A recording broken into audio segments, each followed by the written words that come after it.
Kappa. The Kappa is a water-based yokai with a yellow beak, a shell backpack, scaly skin, webbed feet, and a dish on its head. If you think it looks ridiculous, that's because it is. Hear this.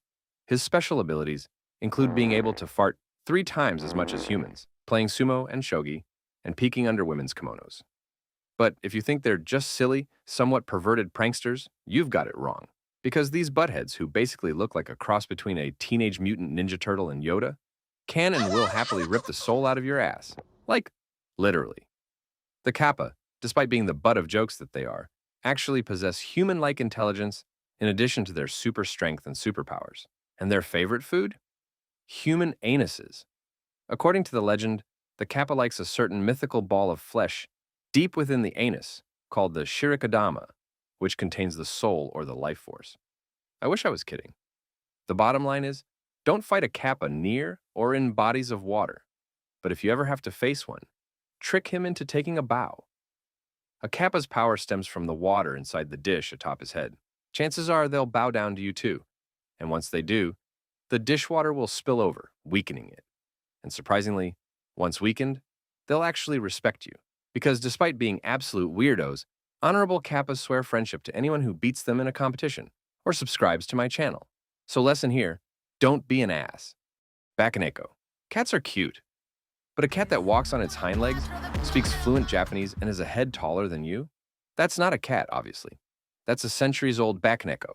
The Bakeneko is another fluffball terror in Japanese mythology. Why the Japanese love turning cute things into eldritch horrors and making eldritch horrors into simping material?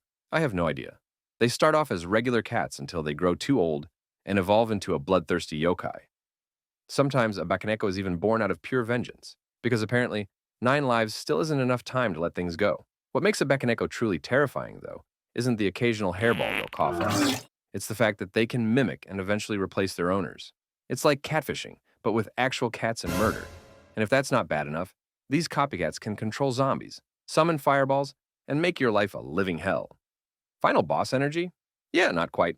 Because there's a more evolved version of the Bakeneko, the Nekomata. Whereas the Bakeneko is more akin to a mindless monster on a hunt, the Nekomata looks at humans like we are a pile of dirty, uncleaned litter box. They can even grow up to several meters long. So holy cats, I guess.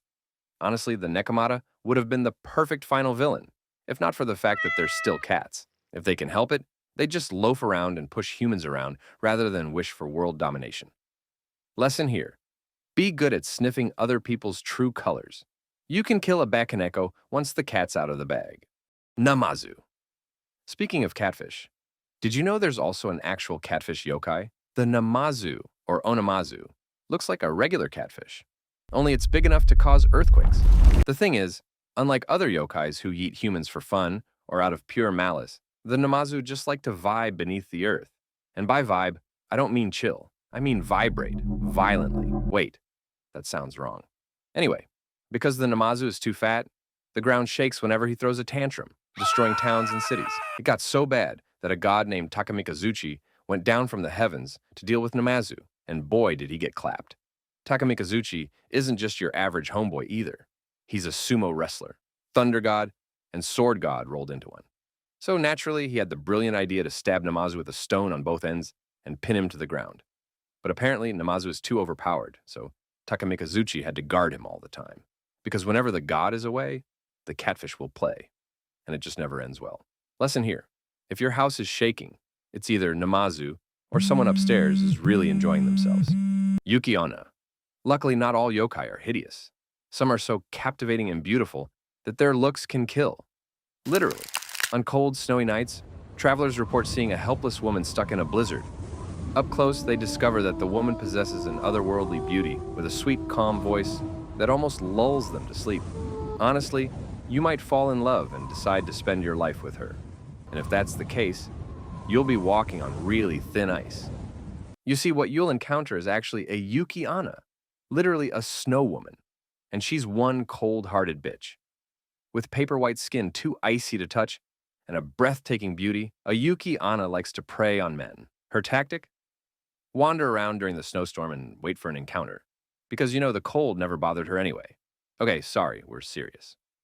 So anyway, she takes advantage of men's kindness or horniness depending on the story, and sucks their life force.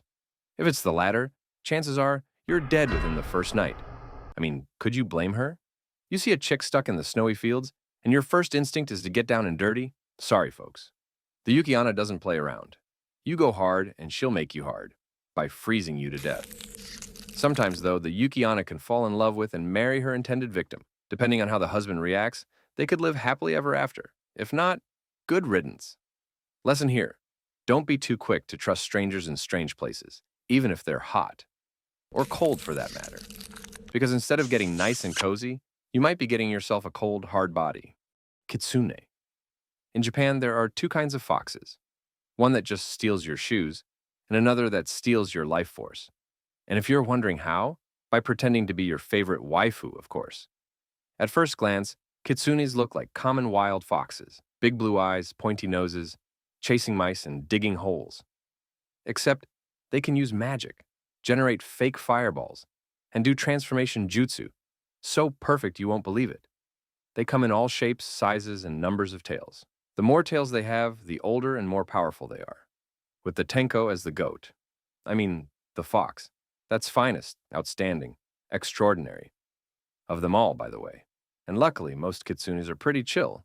But the ones you gotta watch out for are the nogitsunes. You see, the nogitsunes don't give a fox about humans. Instead, they spend their time foxing up people's lives while playing the vixen. Their favorite hobbies include pranking, shapeshifting, seducing, possessing, and cursing. Sometimes in that order. One time, a kitsune cursed a family to a lifetime of cannibalism. And let's face it, that sucks way more than discovering the hot girl you got cozy with was one. But to be fair with kitsunes, they can be nice too.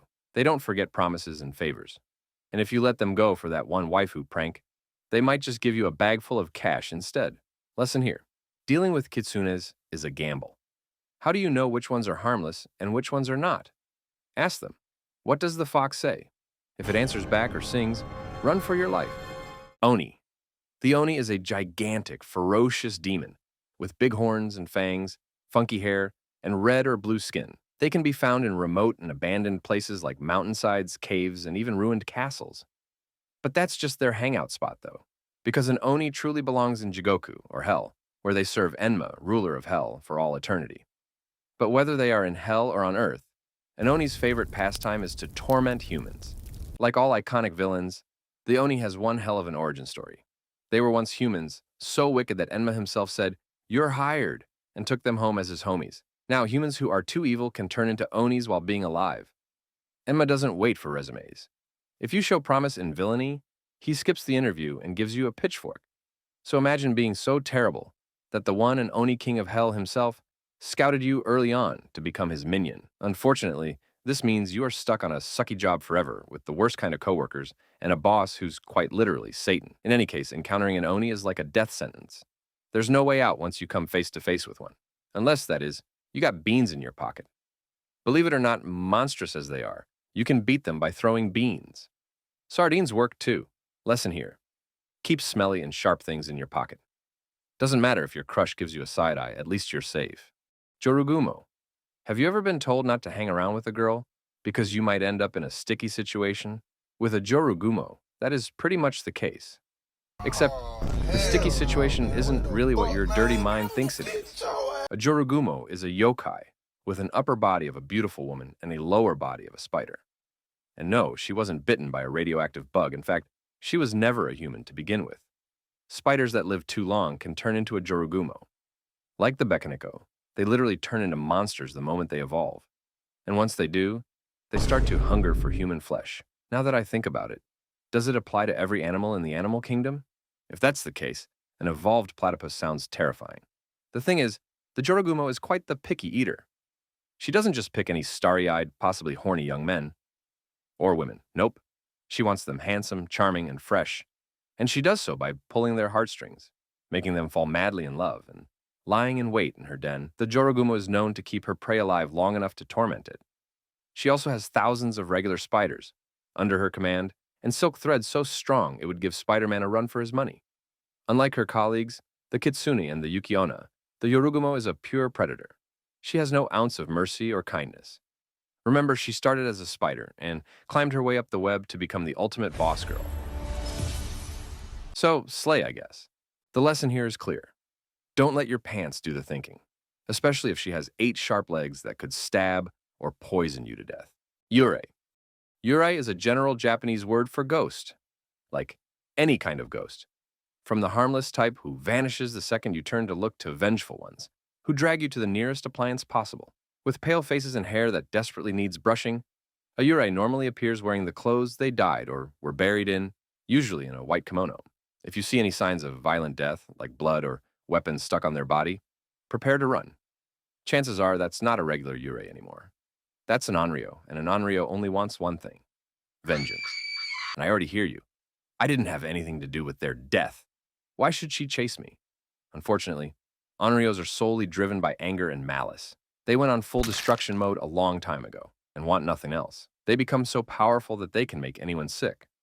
Called ghost sickness, this disease can even be passed on to anyone. And that's just one in the long list of its skills. Call it an ultimate, if you will. The good news, though, is that you might survive, as long as you weren't the person the Onryo actually hated in life. These ghosts are usually out for revenge on people who wronged them, like a cheating ex, a horrible boss, or someone who is watching this without being subscribed. So yeah, they'll haunt those people first. But the bad news? Even after that, their rage usually isn't satisfied. So they just start going after anyone. The only real way to get rid of an Onryo is through an exorcism, and even that's not guaranteed to work, especially if the ghost is way too powerful. Lesson here? No lesson. Just pray for your soul if you ever see one. And that's it. Japan's freakiest yokai. Explained so you don't have to Google ghost that steals your butt. If you learn something new or just feel mildly cursed, hit subscribe. It won't save your soul, but it might save your algorithm.